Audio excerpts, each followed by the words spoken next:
Let's listen. Computer science seems to indicate an inside job. So I don't know whether the DNC was hacked. I don't know whether at all. I don't know that it was hacked by Russians. And now on the basis of this report, I tend to believe that it was an inside job, meaning the data was downloaded to, say, a thumb drive and spirited out of the building. I would point out that Craig Murray, who is a British diplomat, has said for the record that he received information from the DNC on a thumb drive and passed it to WikiLeaks.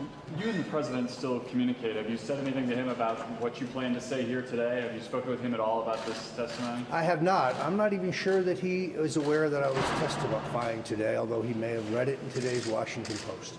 Are you speaking to the Senate committee? We have no information on that. There is no current schedule to do so. When was the last time? I would certainly be willing to do so on a voluntary basis. I would require no immunity. I would welcome the opportunity.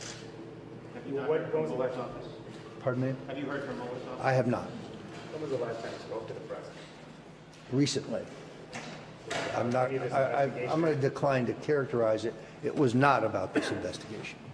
Were there any tense moments today or anything that you walked away feeling like just tense or anything that made you uncomfortable?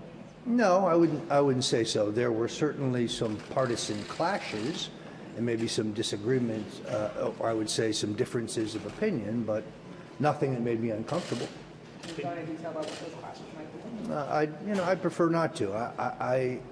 I don't think that members of the committee buy some of my claims, but they have no evidence to the contrary.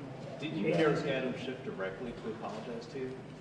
I did not, because the length of my testimony, which included that stuff, went over, and I was only afforded 5 minutes. And did any of it, you asked for in your statement, you asked for Swalwell and Spear also. Yes. Did they apologize? I'm not holding my breath. Did you decline to say who your intermediary was? Yes, I did. Did you decline to answer any other questions? No, that's the only question I declined to answer. You delivered some very harsh assessments about Adam Schiff and the Democrats in this committee. Does your opinion of them still hold? Does it change at all that you interacted with them? Well, Mr. Castro seems like a very nice guy. But beyond that, my opinion has largely not changed. Did you get any pushback from the committee when you declined the ID or any hearing? Yes, they would like me to do so.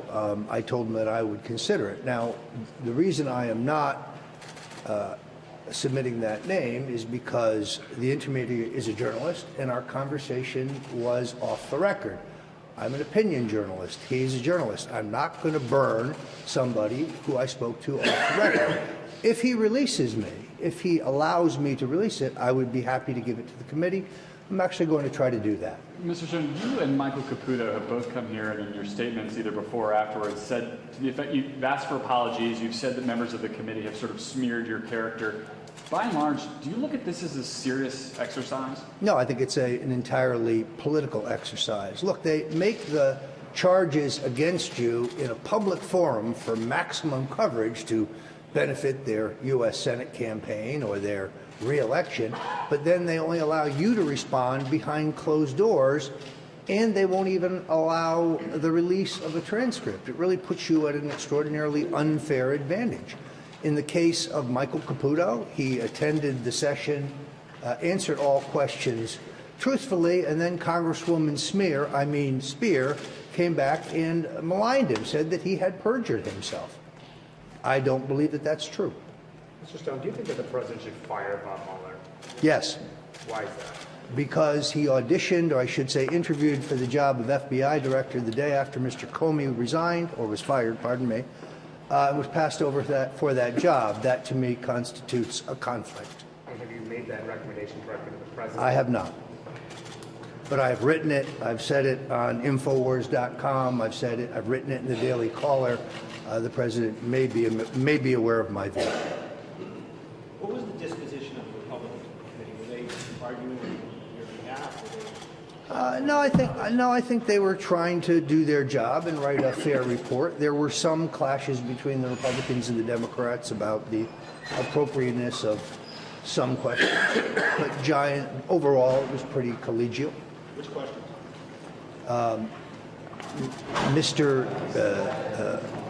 Gowdy asked me directly if I had any knowledge of Russian collusion with any member of the Trump campaign, the Trump family, Donald Trump, Trump associates, Trump friends, Trump supporters, and I said no.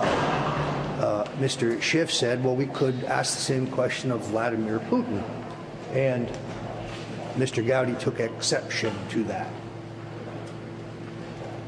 Is your opinion that if whatever this committee decides or whatever their report says is something that you could actually trust? Do you feel as though after coming to them that you could trust their conclusions? I believe I was fairly treated, if that's your question. I'd obviously reserve judgment until I see the final report, but the entire exchange was completely professional. Everybody was courteous. I have no complaints about anyone's conduct. Have you spoken with Mr. Manafort about the FBI raid on his house? Yes. He believes, as I do, that it is outrageous. They not only took away 2 folders of documents, all of which they already had, but they photographed all of his custom Italian suits in his closet. I cannot imagine for what reason. It's English tailoring is always better than Italian tailoring, at least for my body shape. Do you know what Manafort may be indicted for? I don't, and neither does he, based on my brief conversation with him. And you have said you believe he is not guilty of what he might be indicted for. Do you have? Why is that? Well, because I think what's happening here is that the special counsel will try to manufacture a crime and then say, look, Manafort, we won't prosecute you for this if you simply admit you were colluding with the Russians and that Donald Trump knew everything. In other words, bear false witness against the president. I've known Paul Manafort for over 40 years, and I don't believe he is going to do that. He is not going to lie, and that would be a lie. But you're not familiar with his finances, his taxes? Most certainly not. I'm sure that they're far more extensive and complicated than mine. But I have no idea what charge he could be indicted on or whether that charge is provable, fair. I don't know. Could they ask you to come back later? Is this the end of your...